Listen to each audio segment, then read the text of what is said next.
Hello everyone, welcome to the topic secularism. आज जो topic हम डिस्कस करेंगे वह है धर्म निरपेक्षता अर्थात पंथ निरपेक्षता।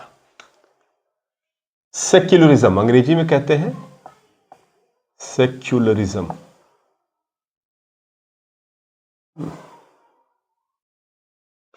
सेक्युलरिज्म का मतलब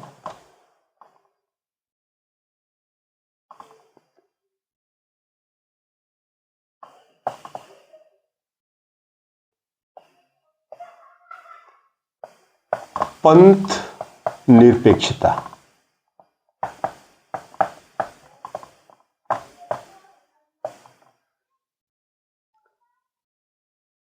पहले तो ये बता दें कि ये जो सेक्युलरिज्म शब्द है यह अंग्रेजी भाषा का शब्द, यह मूलतः फ्रेंच शब्द है।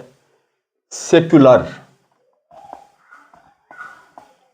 सेक्युलेर, सेक्युलेर इसको प्रोनाउंसिएट करते हैं। ये फ्रांसीसी भाषा का शब्द है।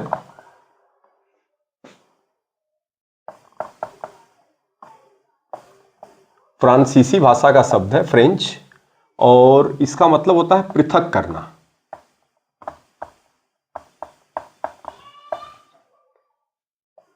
तो इससे ये शब्द निकला है पृथक करना। फ्रेंच यानी फ्रांसीसी भाषा का शब्द है सेक्युलेर। इससे अंग्रेजी का सेक्युलरिज्म शब्द निकला है जिसका मतलब होता है पंथ निरपेक्षता। अब ये थोड़ा यहां बता दें आपको कि पृथक करना क्यों इसको जोड़ा गया है। पंथ निरपेक्षता को पृथक करना इस सेंस में जोड़ा गया है क्योंकि इस शब्द की व्युत्पत्ति यानी कि जन्म ही शब्द का तब हुआ जब धर्म और राजनीति ने एक दूसरे के साथ मिलकर एक दूसरे को दूषित कर दिया था। यह वह समय है जब चर्च में अधर्म यानी कि जो पोप था वह पोप अधर्म का दूषित वातावरण का केंद्र बन गया था, अड्डा बन गया था।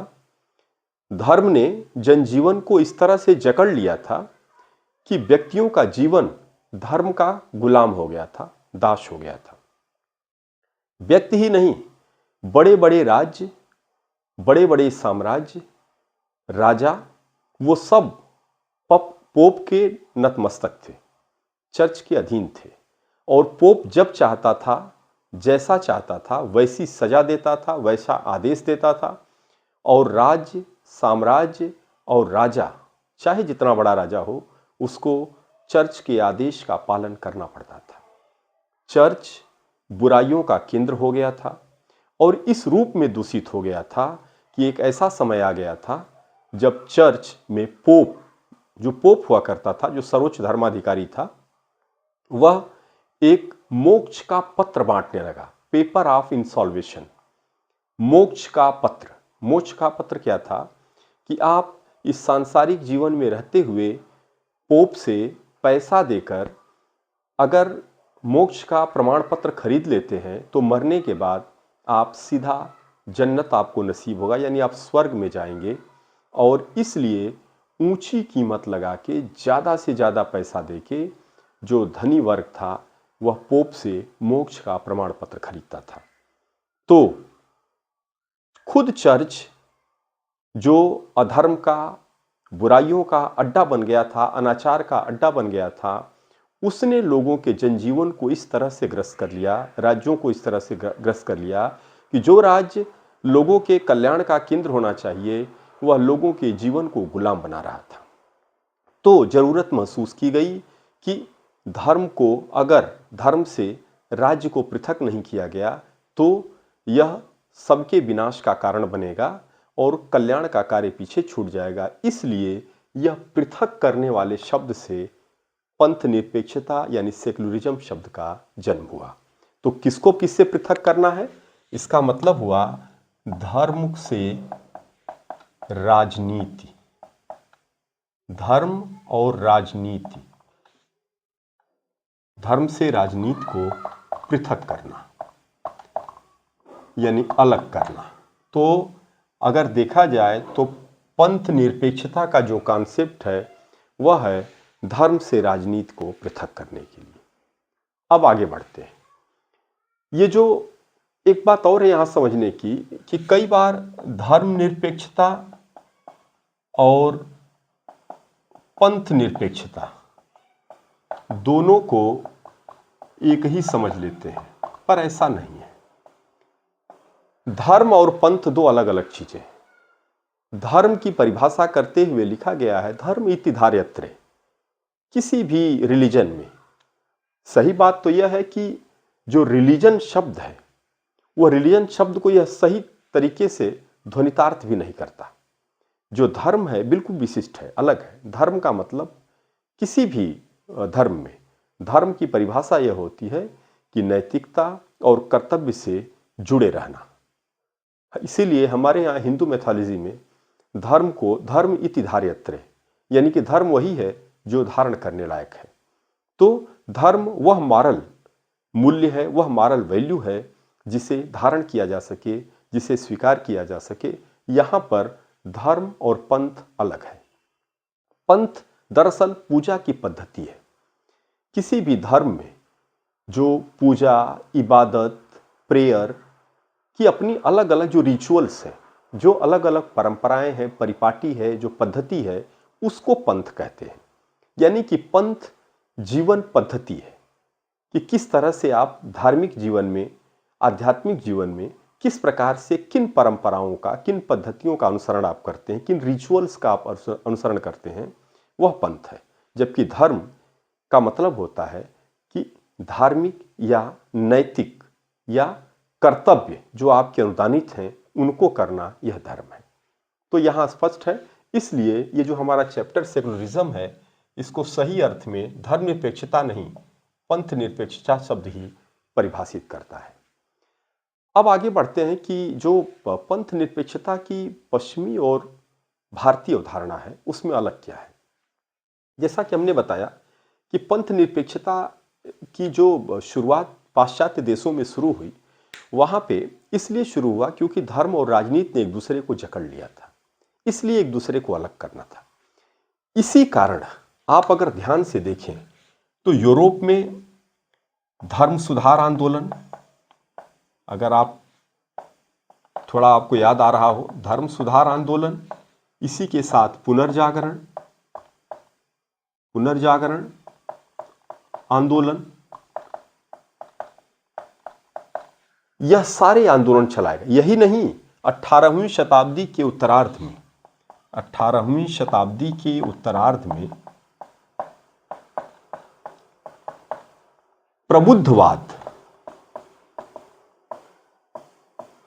प्रबुद्धवाद का जो आंदोलन था, यह भी इस धर्म को राजनीति से अलग करने के लिए ही चलाया गया। और ये सारे आंदोलन कहाँ चले? यूरोप में। इसलिए चलाया गया यूरोप में क्योंकि धर्म ने राजनीति को जकड़ लिया था। तो वहां धर्म का उल्टा प्रभाव, गलत प्रभाव राजनीति पर दिख रहा था, इसलिए धर्म को राजनीति से अलग करता। भारत में ऐसा नहीं था। भारत में धर्म राजनीति के साथ मिलकर एक ऐसे राज्य का निर्माण कर रहा था जहां राजा अत्यधिक प्रजापालक हो रहा था।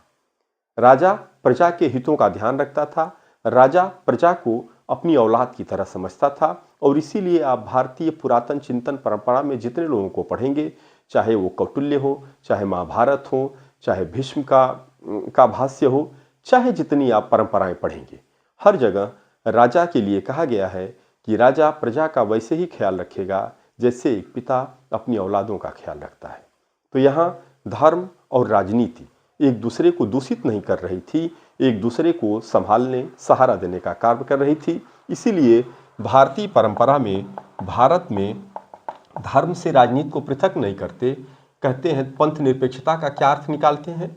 सर्वधर्म समभाव, सर्वधर्म समभाव। यहाँ धर्म को पाश्चात्य पद्धति में, पश्चिम में, यानी कि यूरोप में, पश्चिम में यानी कि जब हम पश्चिम कहते हैं तो इसको समझिए यूरोप में। यूरोप में क्या है? धर्म राजनीति अलग अलग करना, यानी पृथक करना। भारत में ऐसा नहीं। भारत में राज्य सभी धर्मों का समान आदर करता है। तो अब आप यहां ये समझेंगे कि भारत में जो भारतीय परिभाषा है या भारत में जो डिफाइन करने की परंपरा है वह पश्चिमी देशों से अलग है। इसलिए भारत में पंथ निरपेक्षता का तात्पर्य पाश्चात्य देशों की पंथ निरपेक्षता के परिभाषा से बिल्कुल अलग है। तो अब हम ये जानेंगे, यहाँ आपने ये समझा कि पाश्चात्य अवधारणा क्या है और भारतीय अवधारणा क्या है। अब हम जानेंगे कि पंथ निरपेक्षता होती क्या है। मूलतः पंथ निरपेक्षता या धर्म निरपेक्षता को जब परिभाषित करना होगा तो हम कैसे परिभाषित करेंगे या क्या कहेंगे, या आपके एग्जाम्स में अगर आता है कि पंथ निरपेक्षता से आप क्या समझते हैं तो आप क्या लिखेंगे। तो इसमें 4-5 चीज़ें आपको लिखनी है, वो आप ध्यान देंगे। क्या है पंथ निरपेक्षता? पंथ निरपेक्षता का मतलब होता है, पंथ निरपेक्षता का मतलब होता है, मोटे तौर पर आपको लिखना है, पहला, राज्य का अपना कोई धर्म नहीं होगा।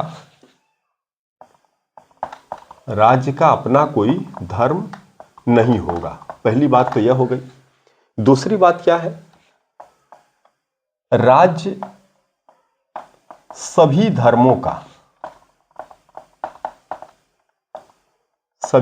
का समान रूप से संरक्षण करेगा।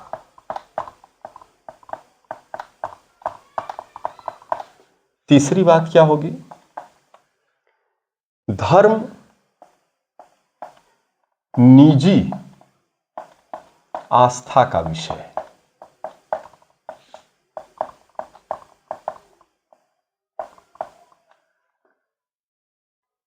चौथी बात, सार्वजनिक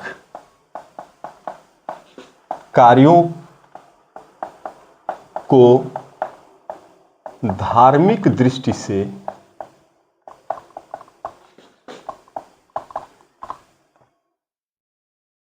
व्याख्यायित नहीं किया जाएगा। यानी कि जब भी सार्वजनिक कार्य कोई होगा तो उसमें उसकी व्याख्या धार्मिक अप्रोच से नहीं होगी। क्यों? क्योंकि धर्म अलग अलग यानी कि निजी आस्था का विषय है और सबकी अलग अलग पूजा पद्धतियां हो सकती हैं। तो पंथ निरपेक्षता में यह 4 बातें बहुत महत्वपूर्ण हैं। अब अगर आप ये समझेंगे कि भारत के संविधान में धर्मनिरपेक्षता, कैसे कहेंगे कि भारत का संविधान धर्मनिरपेक्ष या पंथ निरपेक्ष है, कैसे कहेंगे कि भारत का संविधान पंथ निरपेक्ष है? अगर आपसे कहा जाएगा डिफाइन करने के लिए कि ये चीज़ आप डिफाइन करिए, कैसे कहेंगे भारत का संविधान पंथ निरपेक्ष है, तो आप 3-4 तथ्य बड़े आसानी से आप गिना सकते हैं। पहला क्या है? सन 1976 में 42वां संविधान संशोधन द्वारा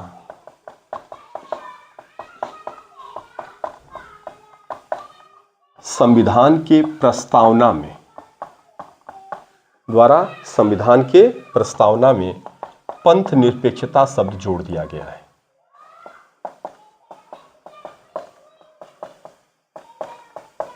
जोड़ दिया गया है। दूसरी बात आप क्या कहेंगे? जो दूसरी बात आप कहेंगे वह यह कहेंगे कि भारत में प्रत्येक व्यक्ति को धार्मिक स्वतंत्रता प्राप्त है। यहां भी आप जोड़ सकते हैं, जहां धर्म निजी आस्था का विषय है वहीं आप इसको ऐसे भी लिख सकते हैं, यानी कि धार्मिक स्वतंत्रता होनी चाहिए। प्रत्येक व्यक्ति को धार्मिक स्वतंत्रता होनी चाहिए। तो भारत में आप देखेंगे तो 1976 में 42वां संशोधन करके पंथ निरपेक्षता शब्द जोड़ा गया। दूसरी बात, भारत के संविधान में धार्मिक स्वतंत्रता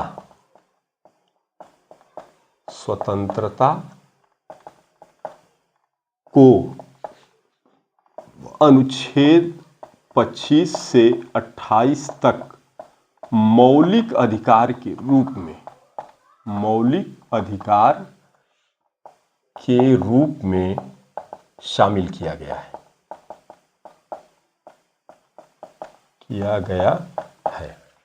तो अगर आप ये देखिए ध्यान से, तो भारत में ये दो महत्वपूर्ण चीजें आपको मिलती हैं। एक और महत्वपूर्ण चीज है, कहा गया कि सार्वजनिक मामलों में धार्मिक दृष्टि से व्याख्या नहीं की जाएगी।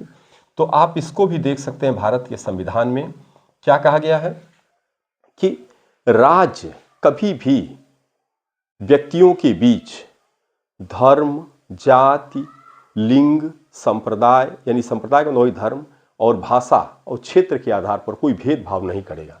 यानी कि भारत का संविधान धार्मिक आधार पर भेदभाव का क्या करता है? विरोध करता है। धार्मिक आधार पर भेदभाव का विरोध करता है। और एक बात और ध्यान से देखिए कि भारत के संविधान में सभी धर्मों का समान संरक्षण किया जाता है। अगर आप देखें तो जब कभी भी कोई भी धार्मिक त्यौहार हो, चाहे माघ मेला हो, चाहे जो कुंभ लगता हो, महाकुंभ लगता है, तो सरकारी खर्चे पर उसकी व्यवस्था की जाती है। इसी तरह अगर मुसलमान भाई हज यात्रा करने जाना चाहते हैं या उनका कोई पर्व है इस तरह का, तो सरकार उसमें सब्सिडी देती है, पैसे खर्च करती है। इस तरह के तमाम कार्य, यही नहीं, जो धार्मिक कार्य हैं, धार्मिक कार्यों को या धार्मिक अनुदानों को कर से मुक्त रखा गया है, वो कर मुक्त होते हैं। तो इस प्रकार के तमाम प्रयास करके भारतीय संविधान पंथ निरपेक्षता का प्रयास करता है। मुझे उम्मीद है आपको समझ में आया होगा। अगर कहीं कुछ रह जाता है तो आप पूछेंगे, मैं उसका निदान करूंगा। Thank you very much.